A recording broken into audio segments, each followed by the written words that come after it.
को मद्देनजर रखकर विद काइंड परमिशन आगे बढ़ रहा हूँ। धर्मयुग में हम लोग दोनों साथ थे और उनसे जो रिश्ता था सतीश से मेरा, मैं सतीश कहता था, वो आबिद, हम उम्र,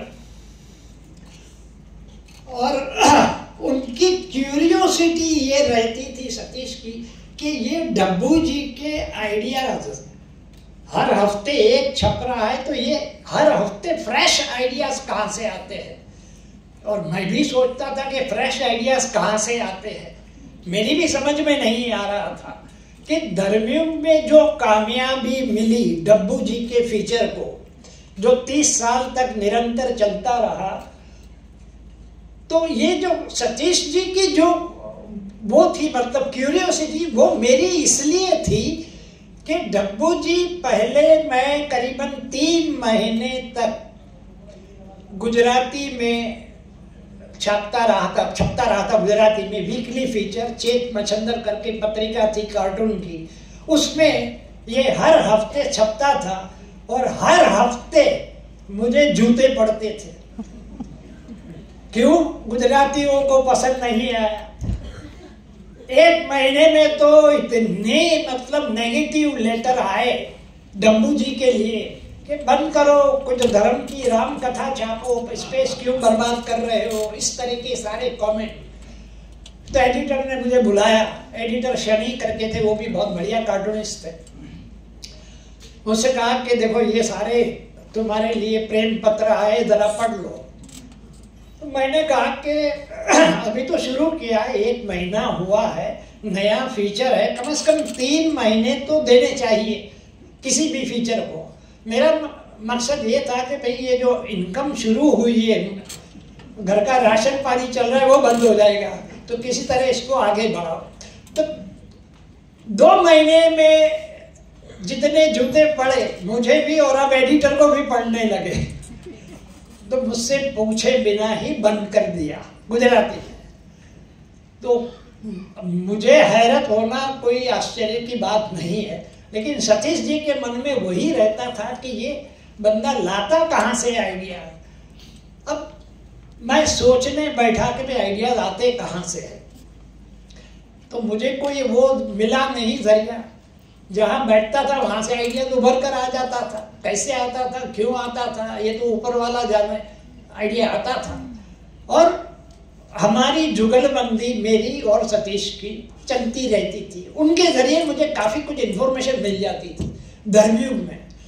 आप कह सकते हो कि मुझे जितनी भी इंफॉर्मेशन उनके जरिए मिली, वो किसी और पत्रकार, धर्मयुग में कई मित्र थे मेरे, लल्ला जी थे, सरल जी थे, लेकिन इन्होंने जो ऐसी ऐसी इंफॉर्मेशन दी। एक बार आके मुझसे कहा कि आबिद यार, वो ओशो तुझे याद करता है। ओशो, उससे मुझे क्या लेना देना, ये ओशो यानी कि आचार्य रजनीश।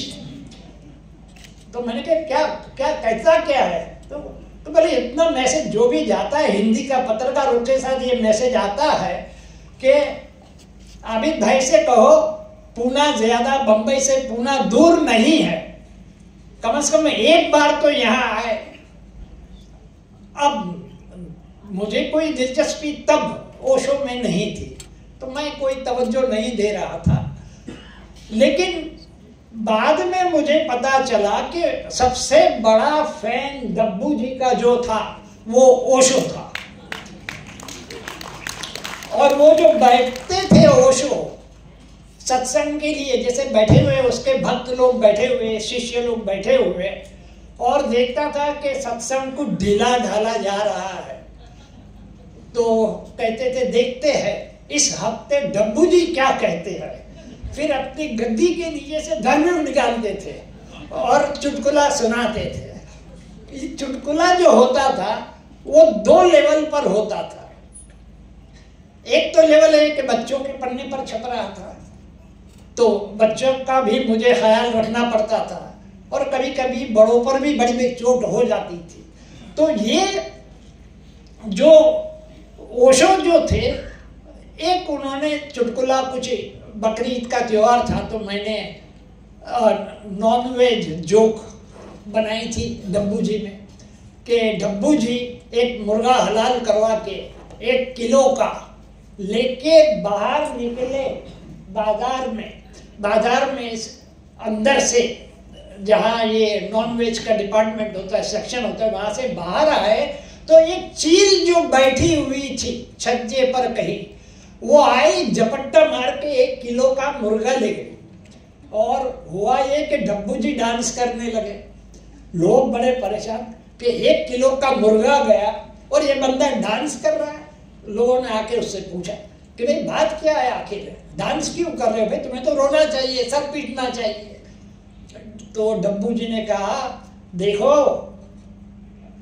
ये मुर्गा जो है ना वो उसके पास है, लेकिन उसकी मुर्ग मुसलम की रेसिपी तो मेरे पास है। इसी तरह सारे भक्त हंस पड़े। ये सारा मैं वीडियो में रिकॉर्डेड है, ओशो के जो वीडियोस है कभी कभी फेसबुक पर आते रहते हैं, उसमें ये रिकॉर्डेड है।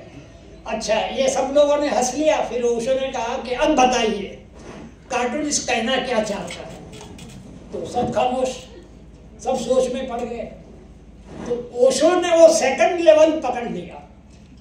ये सेकंड लेवल जो था वो इंटेलेक्चुअल्स जो होते थे, जो गहराई में जाते थे, वो पकड़ लेते थे। तो ओशो ने फिर बताया कि कार्टूनिस्ट कहना चाहता है कि हम सब चील की तरह धर्म के मुर्दे चिपका कर बैठे हैं, लेकिन रेसिपी तो किसी संत के पास है। वाह वाह।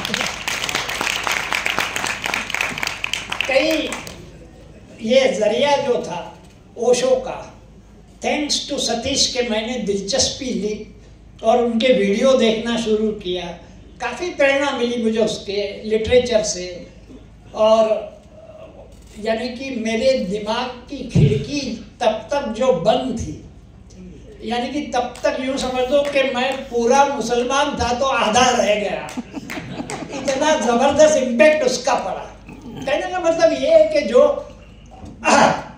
कमजोरियां जो है इस्लाम में या हर धर्म में, जहाँ जहाँ उसको छोड़ो, और जो अच्छाइयाँ हैं उसको उठा लो, चाहे वो हिंदू धर्म में हो, चाहे इस्लाम में हो, चाहे क्रिश्चियनिटी में हो।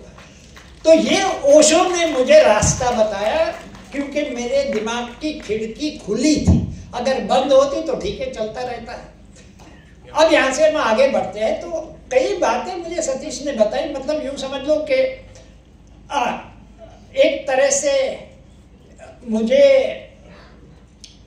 खतरों से बचाने के लिए भी वो बड़े सतर्क रहते थे।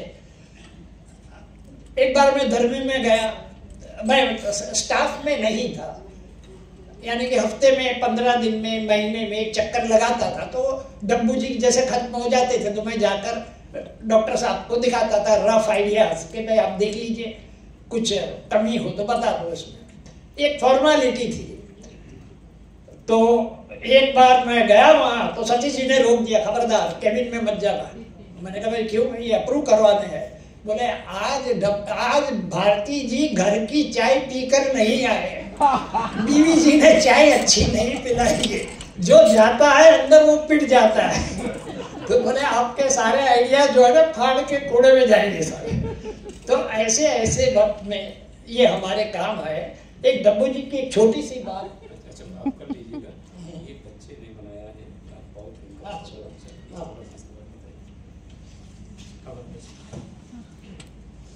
एक डब्बू जी की जो पॉपुलैरिटी हुई, यानी अनबिलीवेबल, आज भी डब्बू जी वायरल है। वायरल नेटवर्क इसकी वजह से, टेक्नोलॉजी ने जो कमाल किया है कि लोग भेजते रहते, ओशो के वीडियो मुझे भेजते रहते, डब्बू जी का ये वीडियो आया है आप देख लीजिए।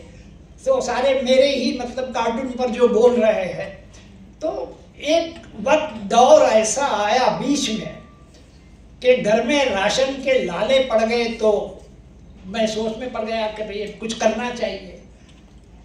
तो किसी ने मुझे सुझाव दिया कि एक आइडिया है, और वो आइडिया जो था वो ये था कि ओशो ने तुम्हारा डब्बू जी का पूरे के पूरा खजाना उसने ले लिया है, एक्सप्लॉइट कर लिया है, तो कॉपीराइट का कुछ पैसा तो मांगना चाहिए ना उससे, कॉपीराइट का पैसा देना चाहिए। अगर अमेरिका में इस तरह किसी के सारे जैसे वॉल्ट डिज्नी के आइडिया सारे ले लिए होते या किसी के लिए होते, और तब तक ये मैं सोचूं उससे पहले वो अमेरिका भाग गया या चला गया कह सकते हैं।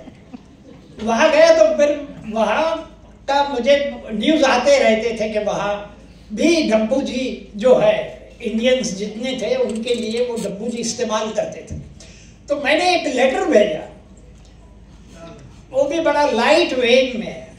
मैंने कहा आपने डब्बू जी काफी इस्तेमाल किए हैं, और अगर मैं कोई अमेरिकन कार्टूनिस्ट होता और उसका आपने इस्तेमाल किया होता तो अब तक आप पर तो करोड़ों का केस मार देता हो। मैं तो सिर्फ चाहता हूं कि आपने जो 99 रॉल्स इकट्ठा की है, रॉल्स रॉयस, सिर्फ एक उसमें से मुझे भेज दो। तो फिर मुल्ला नसीरुद्दीन एंटर हो गए, डब्बू जी आउट हो गए। चलिए धन्यवाद।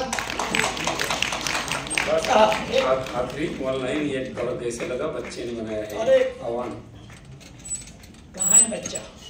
अरे वाह, मेरे पास बैठा तो बोला ही नहीं, उसने बताया ही नहीं। यार ये तो एकदम मॉडर्न आर्ट जिसे कहते हैं, और अगर इस तरह के थोड़े और चित्र हो तो इसका एग्जीबिशन भी हो सकता है, बहुत ही बढ़िया है।